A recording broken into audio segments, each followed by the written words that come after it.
ഇന്ന് നമുക്ക് കാർഡ്ബോർഡ് വെച്ചിട്ടൊരു ക്രാഫ്റ്റ് ചെയ്യാം. ഇത് കാണുമ്പോൾ തന്നെ നിങ്ങൾക്ക് മനസ്സിലാവും ഞാൻ എന്താ ചെയ്യാൻ പോകുന്നതെന്ന്. അപ്പോൾ ഇതുപോലെയൊക്കെ ഒന്ന് കാർഡ്ബോർഡ് കട്ട് ചെയ്യുക നമ്മളുടെ ബ്രെഡിൻ്റെ ഷേപ്പിൽ. എന്നിട്ട് ഇതുപോലെ അങ്ങോട്ട് പെയിൻറ്റ് ചെയ്യുക. എന്നിട്ടൊരു ബോട്ടം കൊടുക്കുക. പിന്നെ ഈ ബാക്ക്ഗ്രൗണ്ടിൽ നോയ്സ് ചിലപ്പം ഉണ്ടാകും, കാരണം ഞാൻ ഓപ്പൺ എയറിൽ ഇരുന്നിട്ടാണ് ഇത് റെക്കോർഡ് ചെയ്യുന്നത്. വേറൊന്നുമല്ല, ഈ വീഡിയോ ഇന്ന് തന്നെ പോസ്റ്റ് ചെയ്യണമെന്നുള്ള ഒരേ ഒരു ത്വര കാരണം കേട്ടോ അത്. അപ്പോൾ നമ്മൾ ഇതിൻ്റെ കണ്ണൊക്കെ എഴുതി പൊട്ടൊക്കെ തൊട്ട് ഒന്ന് സുന്ദരിയാക്കി കൊടുക്കുക കേട്ടോ ഈ ബ്രെഡിന്. അതിനുശേഷം ഞാനൊരു സാധനം ഒട്ടിക്കുകയാണ്. വേറൊന്നുമല്ല, നമ്മളുടെ ക്ലേ ഇതുപോലെ ആക്കിയിട്ട് നമ്മളുടെ ബുൾസൈ ആക്കി കൊടുക്കുകയാണ് ഇതിൻ്റെ മുകളിൽ.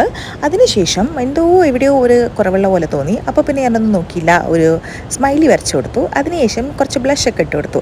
അപ്പോൾ നമ്മളുടെ ബ്രെഡ് നല്ല കുട്ടപ്പനായിട്ട് വന്നിട്ടുണ്ട് കേട്ടോ. നിങ്ങൾക്ക് ഇഷ്ടമായോ ഇല്ലെന്നുള്ളത് താഴെ കമൻറ്റ് ചെയ്ത് പറയണേ. ഇനിയൊന്നുമില്ല, ഇത് നേരെ എടുത്ത് അങ്ങോട്ട് സ്റ്റിക്ക് ചെയ്ത് കൊടുക്കുക. അപ്പോൾ നമ്മുടെ സംഭവം ഇവിടെ സെറ്റായിട്ടുണ്ട് കേട്ടോ. നമുക്കിത് വേണമെങ്കിൽ ഡെക്സ്റ്റക്കറായിട്ട് യൂസ് ചെയ്യാം. പക്ഷേ ഞാനതിന് ഒന്ന് വെറൈറ്റിക്ക് വേണ്ടിയിട്ട് എൻ്റെ വാളിലാണ് ഒട്ടിച്ചിട്ടുള്ളത്. ഇതിൻ്റെ പുറകിൽ ഞാൻ ക്ലേ വെച്ചിട്ട് ഞാനിതിന് വാൾ സ്റ്റിക്ക് ചെയ്ത് കൊടുത്തു എൻ്റെ പി ജിയിൽ. എന്നിട്ട് നമുക്ക് എന്തെങ്കിലുമൊക്കെ ഇട്ട് വെക്കാമല്ലോ. അപ്പോൾ അവസാനം അത് കൊടുത്തിട്ടുണ്ട്. നിങ്ങൾക്ക് ഇഷ്ടപ്പെട്ടോ ഇല്ല എന്നുള്ളത് കമൻറ്റ് ചെയ്തിട്ട് എന്തായാലും പറയാം. പിന്നെ ലൈക്ക് ചെയ്യുക, ഷെയർ ചെയ്യുക. ചാനൽ സബ്സ്ക്രൈബ് ചെയ്തിട്ടില്ലെങ്കിൽ തീർച്ചയായിട്ടും സബ്സ്ക്രൈബ് ചെയ്യുക. അപ്പോൾ ശരി, ടാറ്റാ, ബൈ ബൈ.